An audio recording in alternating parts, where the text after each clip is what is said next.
RV Urdu news service के मौसस नासरीन, मैं हूँ इरम इमरान। आज के न्यूज बुलेटिन में खुश आमदीद। सबसे पहले आपको बताते हैं कि पोप फ्रांसिस ने फोकलारी तहरीक की 80वीं सालगिरह के मौका पर कहा कि इस दुनिया को अमन के कारीगरों की जरूरत है। सालगिरह के मौका पर इस तहरीक की बानी क्यारा लुबिक की खिदमात को याद करते हुए पोप फ्रांसिस ने कहा कि क्यारा की कंवारी मरियम की अक्कासी कहती है, जिसे मुकद्दसा मरियम का काम भी कहा जाता है। पोप फ्रांसिस ने फोकलारी तहरीक के अरकान की हौसला अफजाई की कि वो अपने लोगों में बाहमी एहतराम और खानदानी गर्मजोशी को फरोग देते रहे हैं। इन 80 सालों में नौजवानों, खानदानों, मोमिनीन और मुख्तलिफ समाजी माहौल में इनकी खिदमात के जरिए से अमन और इत्तेहाद के पैगाम की बाज़गश्त सुनाई देती है। पोप फ्रांसिस ने क्यारा लुबिक के इन अल्फाज पर जोर दिया कि अंजील के पैगाम को दूसरों तक पहुंचाकर इत्तेहाद के बीज बोएं। आखिर में फोकलारी तहरीक के अरकान को नसीहत करते हुए पोप फ्रांसिस ने कहा कि आज की टूटी फूटी दुनिया में अमन की फौरी जरूरत है। अमन के अज़्म की मुसलसल जदोजहद को जारी रखें। पोप फ्रांसिस ने वेटिकन के 6 सफीरों से बात करते हुए कहा कि खुदा करे COP28 एक तारीखी कदम हो।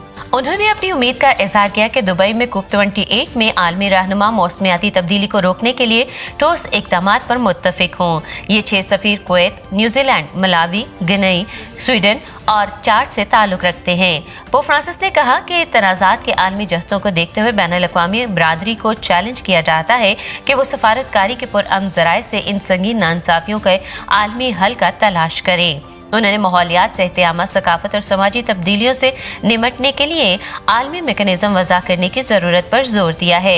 नीज़ मौसमियाती तब्दीलियों और कुदरती माहौल की तबाही पर तवज्जो दिलाते हुए उन्होंने कहा कि दुबई में COP28 में इकट्ठे होने वाले आलमी रहनुमा आइंदा नस्लों को एक ऐसी दुनिया देने में कामयाब होंगे जो मुकम्मल तौर पर एक फलदार बाग से मुमासलत रखती हो।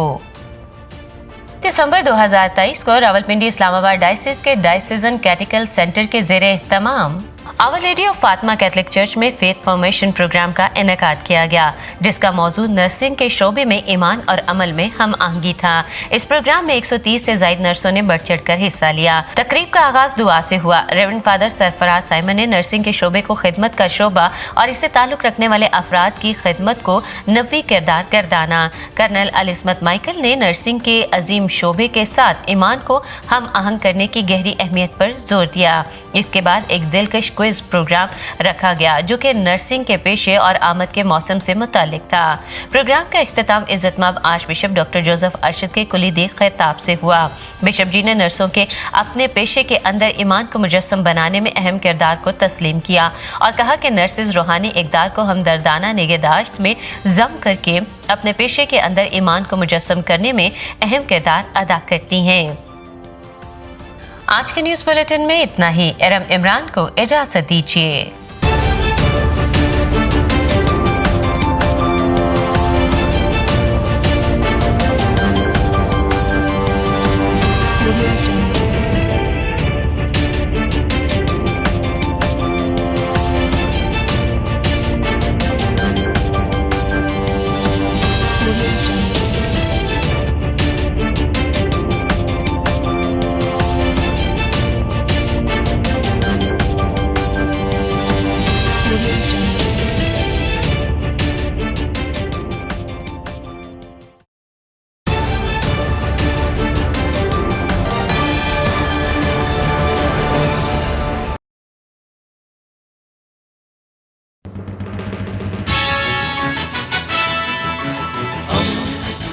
दोस्ती का पैगंबर रेडियो वेरितास एशिया।